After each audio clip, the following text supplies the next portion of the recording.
Hello, everyone, and welcome to another FSU Esports Player Spotlight. I'm Ziva, and today Sheridan and I will be interviewing Austin from the Hearthstone Garnet team, and also another outreach officer and podcast and interviewer.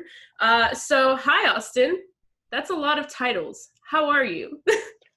I'm doing really well. It's fun to be on the other side of the desk, because usually I'm part of the people that ask the questions. So it'll be fun to answer some and get a different point of view on it. Okay, Austin, welcome to the hot seat. You already know the first question, but I'll repeat it for you. Tell us about yourself, your name, gamer tag, major, year in school, fun fact, I don't know. So my name is Austin Kirk. I am a senior at Florida State University, of course. I'm studying criminal justice, and my gamer tag is Kingslayer because I am a big fan of Game of Thrones. How long have you been playing video games? Oh gosh.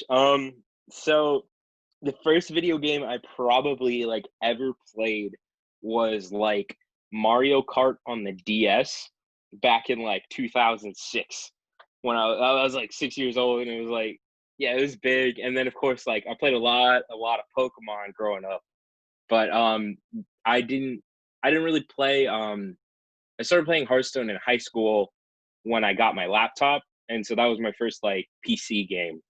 And obviously I'm still playing Hearthstone now, but 5 years later or whatever. But yeah. So you're a Mario Kart esports legend, is what you're telling Listen, us. I'll wipe the floor in Mario Kart. So tell us a little bit about your time with FSU Esports. How's that been going, and how has it impacted you? Well, I've become a lot better at just talking to people. And this is kind of the weird thing, because when you think of a stereotypical gamer or whatever, you're oh yeah, he's gonna sit at his computer and he's gonna grind the game, but he's not gonna talk to anyone or whatever, right? But since being with the club, and especially now that it's been a year and a half of doing the outreach stuff, I've gotten pretty decent at talking to people and having personal relationships with other people, and having even just off the street, hey, do you want to join our club? So that's sort of the impact outside of gaming. Inside of gaming, I have a lot bigger respect for it because of the club. And also I've made just tons of friends, including the two of you. So to move back onto Hearthstone, which is still your main game, right? All right. For sure. You may have talked about this previously on an episode of the podcast, which we also do. But just in case people haven't heard, tell us a little bit about the new Hearthstone rank system. Oh man. Okay. So the old rank system was a lot easier to keep track of, because it was just you're rank 20, and then you go from 20 to 1, and then from 1 to legend. And legend was the top rank, and once you got that, you were the best. Or, well, not the best, because a lot of people were legend, but pretty good, But now it's you have 10 ranks at each tier, and the tiers go bronze, silver, gold, plat, diamond, or maybe diamond plat. I think it's diamond plat, and then legend. So, and you have 10 ranks at each. So it used to be that there was only 20 ranks in the legend, but now there's 50 ranks in the legend. So it got a bit harder to do if you wanted to get to legend. I usually I don't get to legend most months, and I get to legends on months that I really sit down and I'm all right, this is what I'm doing with my free time this month. But other than that, usually I since the first month or two, I've been hovering in low plat, high diamond, somewhere in there.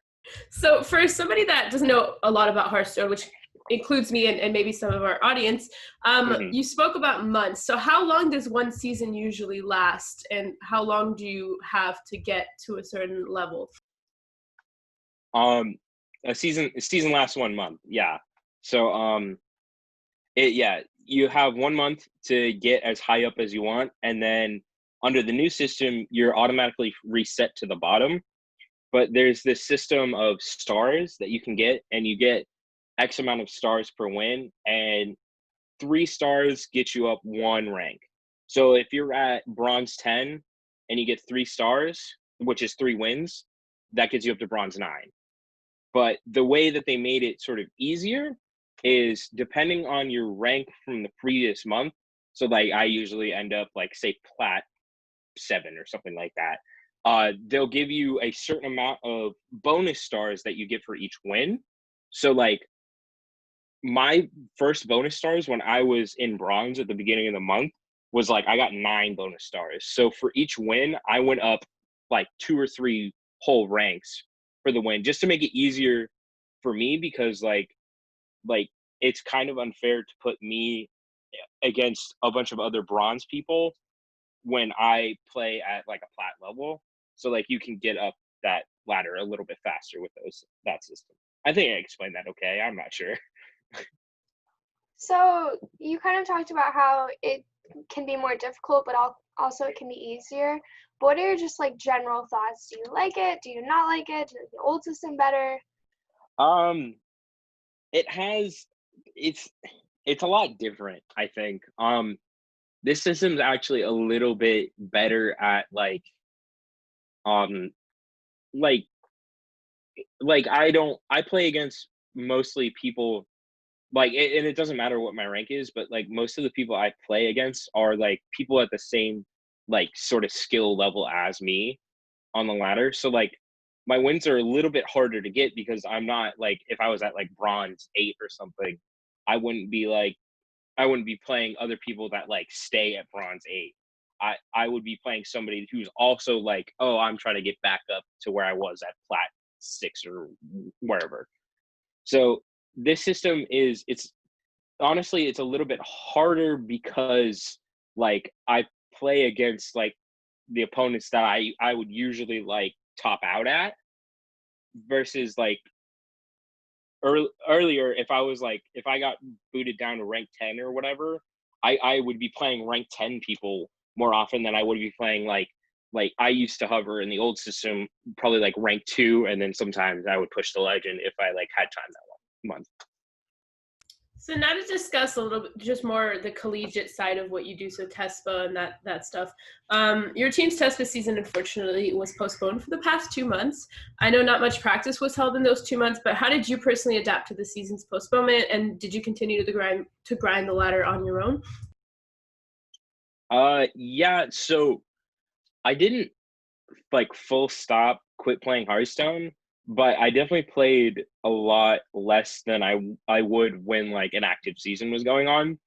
And a lot of that was just like due to like I was kind of focusing on classes, and then like now that I'm home, I have family obligations that I would have when if I was up in Tallahassee, I wouldn't necessarily have those. Like I got to do the dang dishes, like stuff like that. But yeah, so I didn't like full stop play like I didn't fully quit playing Hearthstone per se, but like there was definitely like I didn't play as much as maybe I probably should have, because to be honest with you, I straight up just thought like, oh, full stop, season canceled. So how did you deal with the motivation to compete or to grind ladder? I think a lot of that just sort of came from like I mean, I still wanted to like have like, because I knew that like even if it was like, oh, they might start a summer league somewhere else outside of Tespa or inside of Tespa or something, or like I always just knew that I was going to compete again.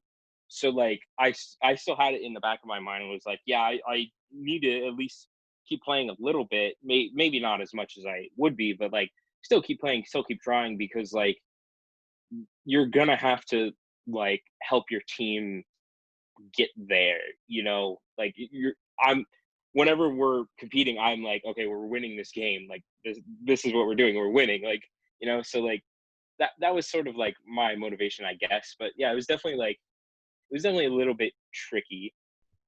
So what is the, like, you have, obviously you work in a team on Tespa. It's a team of 3, correct? Yeah, 3. Right. So what is the team dynamic like in such a kind of strategic card game? Who pilots, who plays what sorts of decks, who makes the final decisions as to what to play? So because I'm the person on the team that usually typically has the most cards, I normally pilot, but like piloting in Hearthstone is a lot different than like a like shot calling in like Overwatch or something like that because like piloting is just like I don't touch the mouse until the team has made a decision on okay what's the play this turn. So like the only pressure from piloting is like okay don't misclick, but it's a card game and you have time. So like just like usually you don't misclick, but like sometimes I get sometimes I get in my brain a little too much and I run the rope out and I'm like oh gosh oh no, but yeah. So I mean usually I pilot just because I have the cards, but like it, I don't really care who pilots usually, but So who plays what kind of decks? well so I we have like sort of classes that like we really like like Alejandro, he really likes Rogue. Like he and for whatever reason, whenever we do like the pack openings or whatever, he always gets the Rogue legendaries, which are the good cards. So like he always has like basically every Rogue deck that you could ever want. So we'll usually bring some form of Rogue just because it'll be like, okay, this is like he knows how to do this really well.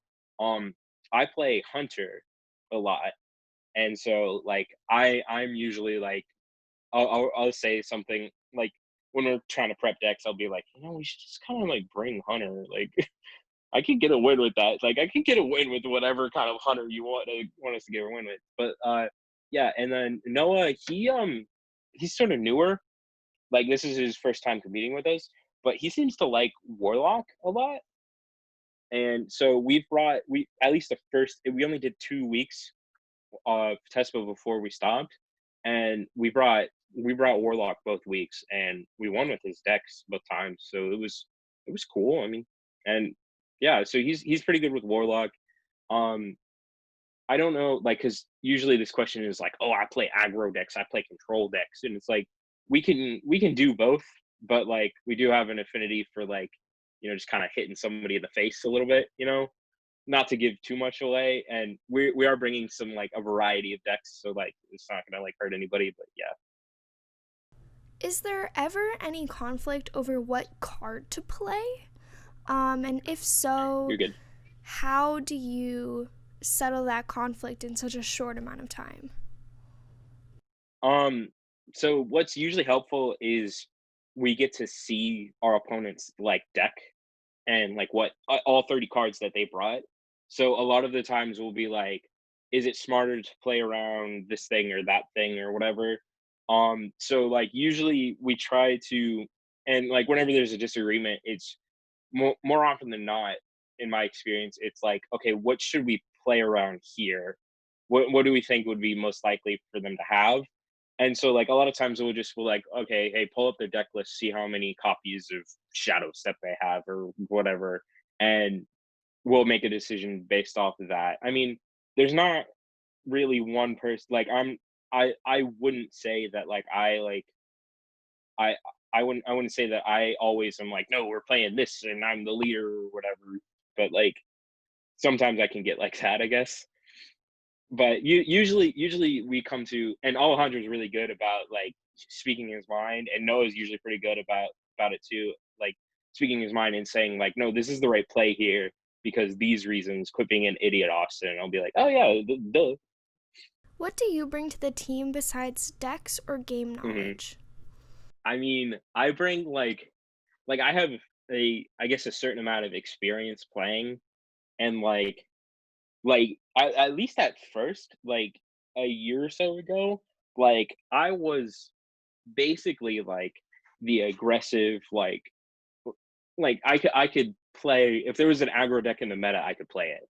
Like if there was a pirate warrior or a dragon hunter or these zoo warlock or something, I would be able to like pilot my way around that and figure out like, okay, these are the best lines. Here's our minions. Here's what we have to play with.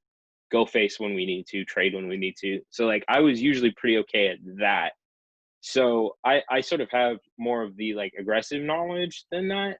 But also I think just like I like and this is and everyone on the team thing, this isn't just me, but like whenever we're picking decks, like we all look at the stats and then we all kind of just like we make a decision based off the stats, but we also just sort of make a decision based off of like kind of like what we're feeling.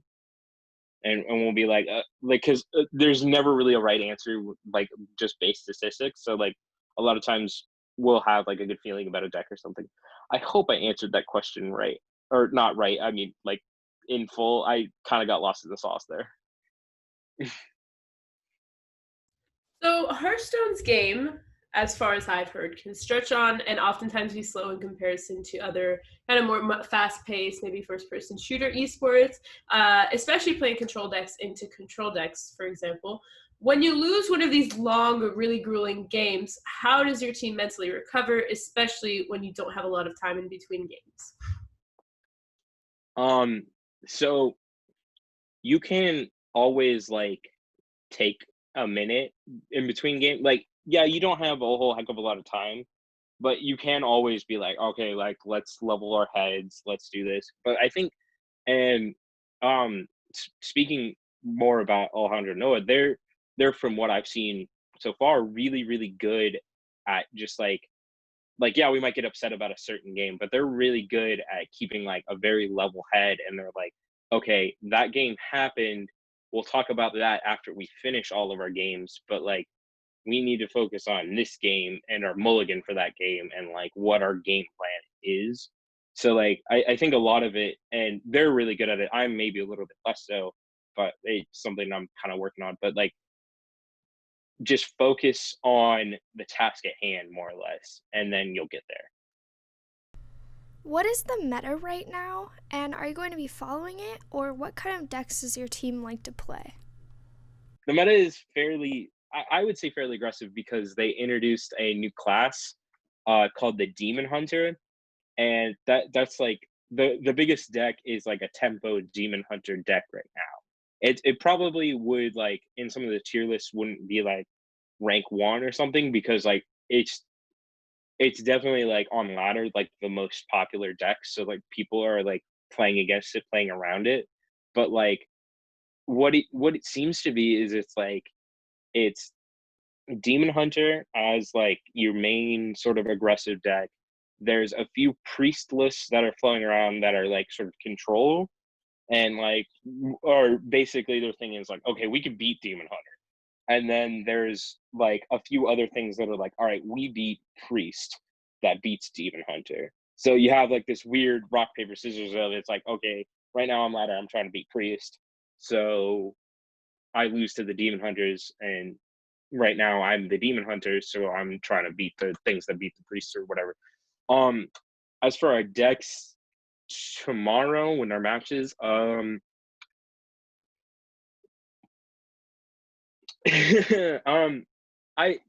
wouldn't say that like we're following the meta per se. I mean, we do stuff that's meta for the most part. I don't think we're bringing anything too wacky, put it that way. Like our decks have been seen for the most part and are like tested. You're not bringing anything too out of the box or different for you guys then? Yeah, we're not running Torb. Nice. So as a kind of final tournament related question, what are your expectations going into resuming this Tespa tournament? So yeah, it's kind of hard to know what to expect, I guess. I expect we're going to win, because that's what we're going to do. We're going to win. So that pretty much concludes the interview, but we have one last question. Your favorite question, Austin. Do you have anything to plug? Twitch, Twitter, Instagram, etc.? Yeah, so yeah, you can follow me on Twitter at Sir Austin Kirk, and that's also my Instagram if you want. I don't stream on Twitch, maybe one day. Also, just to help y'all out at the end of the interview, follow esports at FSU on Twitter and Twitch and Facebook, I think. And also, if you want to join our Discord, go discord.gg/FSU Esports. I got you. Don't worry about it.